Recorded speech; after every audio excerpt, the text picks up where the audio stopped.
Por favor, un gran aplauso y quiero invitar al señor David Suzuki a que nos acompañe.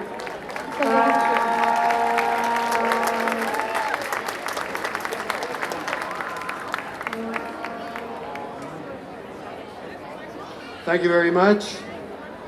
I just want to begin by reminding you that this is Coast Salish territory, and I'd just like to thank the Coast Salish people for protecting the land for thousands of years so that we can enjoy it together.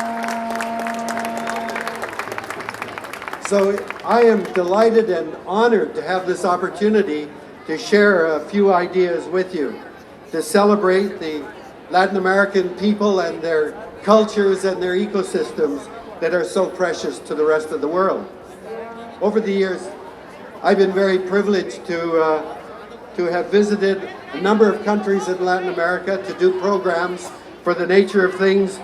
We've done shows on the Amazon rainforest in Colombia, Brazil, and Peru. We've done shows on the Alto Plano in Chile, on the Galapagos in Ecuador, on the Chocó in Colombia, and on the Paraná River in Argentina. We've done shows on Cuba, Costa Rica, and Mexico. So I'm here to thank all of these people for allowing us to come to their territory and share their territory and their cultures. These are some of the great areas of diversity of cultures and species on the entire planet. In the 1980s, we asked for and obtained the enthusiastic support of the Brazilian Canadians to protect the Amazon rainforest. We asked Colombians to help us in our fight to protect the Chocó rainforest, and I thank the people who joined with us to fight for these great ecosystems. You see, we are at a remarkable moment in human history. Human beings have suddenly emerged as a global force on this planet. We are now the most numerous mammal on Earth. There are more of us than any species of mouse or rabbits or rats. There are 6.9 billion human beings, but 6.9 billion human beings with an incredible amount of technology on our part now, a tremendous consumptive appetite, and a global economy that is now exploiting the entire planet for raw materials, using the entire planet to dump our toxic materials. That's why we are now altering the chemistry, the physics, and the biology of the planet on a geological scale. The Nobel Prize winner Paul Crutzen has said this is the Anthropocene epoch, the age of man, when man is now altering the very life support systems of the earth. Not long ago, we referred to hurricanes and tornadoes and drought and floods and forest fires as natural disasters, as acts of God, but they aren't anymore. Human beings are now a part of these events that are occurring around the planet. I want to remind you that we live in a world that is shaped by the laws of physics, chemistry, and biology. In physics, we know the first and second law of thermodynamics means that we can't build machines that can run forever. The law of gravity, the law of the speed of light tells us there are limits to what we can do. In chemistry, it's the same way. There are laws governing the rates of diffusion, of reaction constants, of catalytic conversion. All of these determine what we can do in chemistry.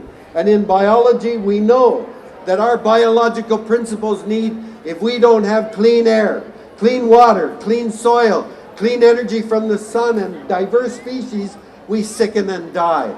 These are laws that emerge from nature, and we must try to live within these laws. But what we have done is we've come to think that we are so important. We throw borders around our countries, around our provinces, around our cities, and we think they're very, very important. Do you think a migrating salmon cares about whether it's in American waters or Canadian waters? Or the birds from South America that go to the Arctic to nest every year, are they American? Are they Canadian birds? Are they South American birds? What about the migrating insects or the plants?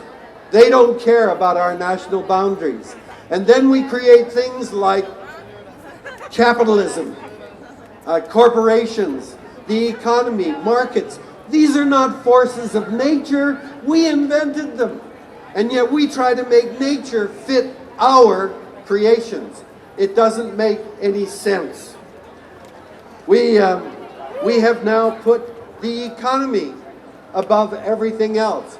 For 5 years, we've had a prime minister who has said, we can't do anything about climate change. It'll destroy the economy. So he thinks the economy comes before the very atmosphere that keeps us alive.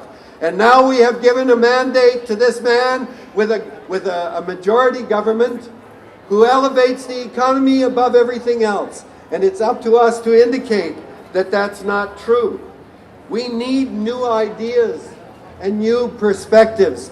That's why we need more women involved in the environmental movement. That's why we need more young people, because it's their future that's at stake. And that's why we need the elders, the old people like me, who are no longer driven by a drive to make money or for fame or power or sex. We're interested in the future for our grandchildren, and we can speak the truth. We need a diversity of perspectives that says there are other values that are important. And this is why I agreed to come here today, because I believe the area with the greatest contribution to make to the world right now is Latin America. There are, and I really mean this, some of them we may not agree with, but there are things going on in Brazil, in Venezuela, in Cuba, in Ecuador, in Bolivia. Thank God for Bolivia. We need to know about these things. A radically different way of seeing our place on this earth. So for all of you that have come to celebrate Latin American culture and people and ecosystems, I thank you for having these cultures that differ from ours. I thank you for sharing them with us, because we need those different perspectives. We've run out of ideas in countries like Canada and the United States. Thank you very much.